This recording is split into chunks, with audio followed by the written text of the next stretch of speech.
हिंगोली आणि अमरावती लोकसभांच्या जागांवर यंदा अदलाबदलीचं चित्र राहील की मग बदला काढला जाईल अशी चर्चा होते। लोकसभेच्या तोंडावर नवनीत राणा भाजपात प्रवेश करतील अशीही एक शक्यता वर्तवली जाते, तर दुसरीकडे मात्र आनंदराव अडसूळ लढण्यावर ठाम आहेत आणि हिंगोलीबद्दल हेमंत पाटील यांनीही मोठं विधान केलंय। पाहूयात।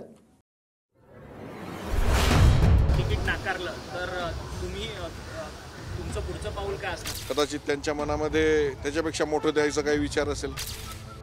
शिंदेंच्या शिवसेनेचे हिंगोलीचे खासदार हेमंत पाटलांच्या या विधानानं नवनव्या चर्चा होत आहेत। खरोखर हिंगोलीची ही जागा भाजपच लढवणार का, या चर्चांना रोज बळ मिळते। त्यातच आज हिंगोलीच्या जागेसंदर्भात खासदार हेमंत पाटील फडणवीसांच्या भेटीला, तर अमरावतीच्या जागेसंदर्भात आनंदराव अडसूळ अजित पवारांना भेटल्याचं बोललं जातंय। हिंगोली आणि अमरावती या दोन्ही जागा परंपरेप्रमाणे महायुतीत शिवसेनेच्या वाट्याला आहेत।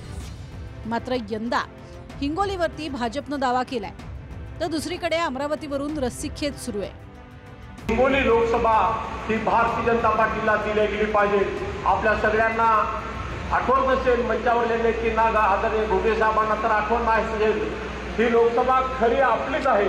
कार्यकर्त्यांचा अधिकार आहे तिकीट मागण्याचा, परंतु जागा ही निश्चित शिवसेनेची आहे आणि शिवसेना लढवेल। तुम्हाला त्या खासदारकीच्या तिकीट नाकारलं तर तुम्ही तुमचं पुढचं पाऊल काय असेल?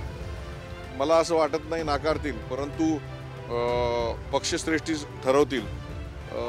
ते तर आम्हाला शिरसावंदी आहेच। कदाचित त्यांच्या मनामध्ये त्याच्यापेक्षा मोठं द्यायचा काही विचार असेल। गेल्या वेळी शिवसेनेचे हेमंत पाटील आणि काँग्रेसच्या सुभाष वानखेडेंमध्ये हिंगोलीची लढत झाली होती। हेमंत पाटलांना 5,86,312 तर वानखेडेंना 3,08,456 मतं पडली होती। पाटील 2,77,000 मतांनी जिंकले होते। तर अमरावतीमध्ये शिंदेचे नेते आनंदराव अडसूळ अजित पवारांना भेटल्यानं तिथेही नवी समीकरणं घडतील का, याबाबत तर्क बांधले जात आहे। गेल्या वेळी अमरावतीमध्ये शिवसेनेचे आनंदराव अडसूळ विरुद्ध अपक्ष नवनीत राणा यांच्यामध्ये लढत झाली। नवनीत राणांना राष्ट्रवादीनं पाठिंबा दिला होता। राणांना 5,10,947, अडसूळांना 4,73,996 मतं पडली। नवनीत राणा 36,000 जिंकून आल्या होत्या।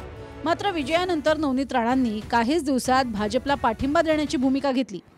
गेल्या काही दिवसात भाजप नेत्यांनी अनेकदा नवनीत राणांना भाजपकडनं लढण्याचे संकेत दिलेत।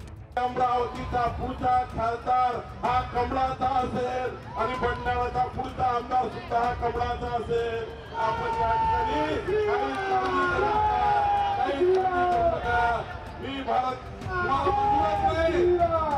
पुढचा खासदार कमळावरचा राहणार की नाही।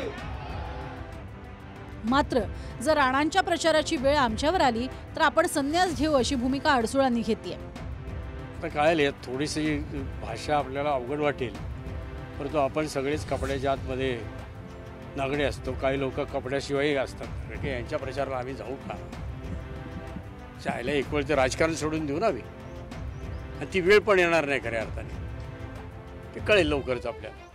आमचा जेवढाही निर्णय असते ते योग्य वेळीच असते, आणि जेव्हा ती वेळ येईल तेव्हा आम्ही तुम्हाला कळू। उद्याची 4 तारीखची चर्चा आहे, उद्याची सुद्धा योग्य वेळ व्हायची आहे। मला असं वाटते की जेही चर्चा आहे, चर्चेमध्ये नवनीत राणा आणि रवी राणांजींची चर्चा हा पूर्ण महाराष्ट्रभर चालतात, आणि आम्ही NDA सोबत त्यांच्यासोबत आहेच।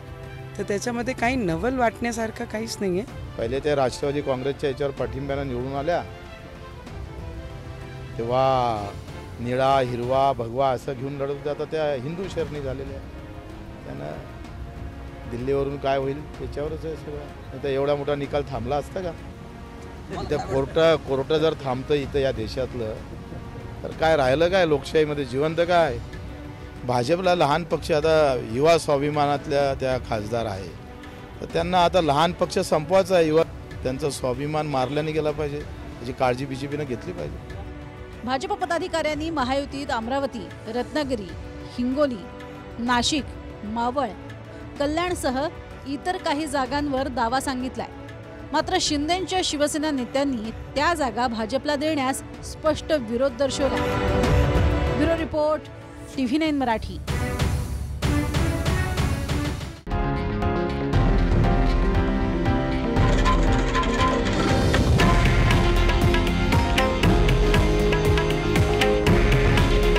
हे आहे देशातील नंबर 1 न्यूज नेटवर्क आणि आपण पाहत आहात TV9 मराठी. काळजी तुमची, हित महाराष्ट्राचं.